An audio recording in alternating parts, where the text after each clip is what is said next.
Hello everyone. इससे पूर्व के टॉपिक में हमने चर्चा की थी concept and characters of ecological succession.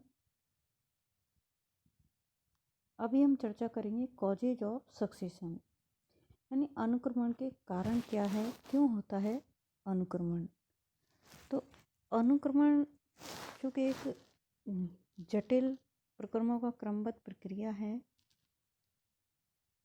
इसके जो प्रमुख कारण हैं वे हैं जलवायवीय कारण, भू आकृतिक कारण और जैविक कारण। तो जलवायवीय कारणों में यदि हम देखें तो इसमें जलवायु में जब किसी विशेष कारण से बहुत ही परिवर्तन आ जाते हैं तो पादप जलवायु की लंबी लिमिट के परिवर्तनों को सहन नहीं कर पाते हैं, जैसे विनाशकारी सूखा, अकाल, अतिवृष्टि, आंधी, अग्नि, हिमपात या पाला पड़ने के कारण अमुक क्षेत्र की वनस्पति नष्ट हो जाती है और वह स्थान आंशिक या पूरी तरह से बंजर हो जाते हैं।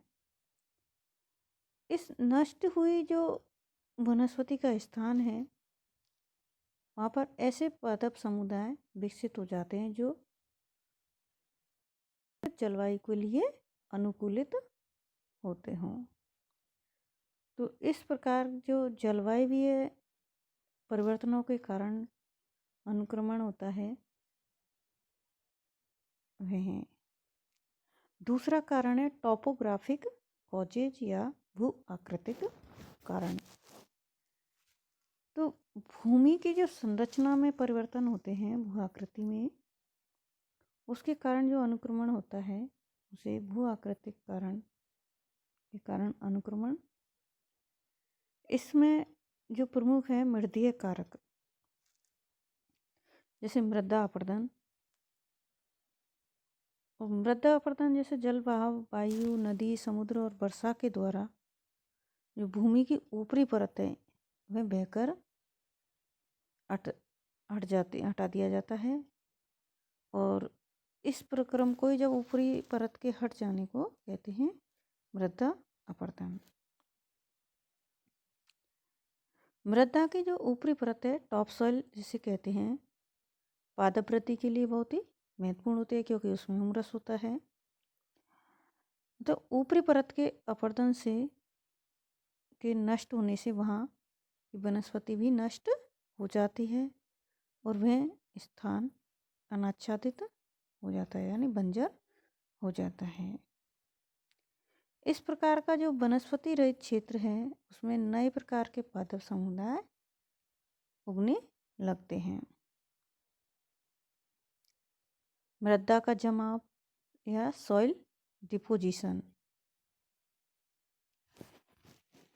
जैसे नदी और समुद्र की लहरों के द्वारा तटों पर जो मिट्टी जम जाती है, रेत या मिट्टी जम जाती है, ये पहाड़ों से गिरते हुए जो बर्फ के विशाल खंड है उनसे वो भी एक लेयर के रूप में जम जाते हैं, या जैसे भूस्खलन है, ज्वालामुखी के फटने से जो ज्वालामुखी का लावा है वह पृथ्वी पर जम जाता है, या समुद्र में कोरल सेल्स होती है, कोरल रीफ के जमने से भी नए अनाच्छादित क्षेत्र की उत्पत्ति होती है। ये सभी क्रियाओं से जब मृदा जमाव ऐसे क्षेत्रों में होता है जहाँ पहले से ही कोई पादप समुदाय उपस्थित थे, तो ये पादप इस मिट्टी के जमाव के कारण दब करके क्षतिग्रस्त हो जाते हैं और या नष्ट हो जाते हैं, और ये स्थान पादप विहीन हो जाते हैं। तो ऐसे स्थान पर अनुक्रमण होकर के नया समुदाय विकसित होने लगता है। तीसरा कारण है जैविक कारण या बायोटिक कॉजेज। तो अनुक्रमण का जो तीसरा कारण है जैविक कारण, इसमें प्रमुख रूप से जैसे मानव अपने खुद के स्वार्थ के लिए कई स्थानों की वनस्पति को नष्ट कर और पादपहीन कर देता है, पौधों को काट देता है और वहाँ पर या तो अपनी खेती के लिए, सड़कों के लिए, भवनों, कारखानों का निर्माण कर लिया जाता है। कई स्थानों पर बांध निर्माण किया जाता है जिससे वनों में पानी भर जाता है और वो जल निमग्न हो जाते हैं और वहाँ की वनस्पति नष्ट हो जाती है। कई परजीवी पादप है जैसे कवक, जीवाणु, वायरस, ये जो सूक्ष्म जीव हैं ये पौधों में रोग फैला देते हैं और उसमें पौधों में कई डिजीज उत्पन्न हो जाती है। इन डिजीज के कारण वहाँ के पौधे नष्ट हो जाते हैं। कुछ पशु भी वनस्पति को खा करके नष्ट कर देते हैं।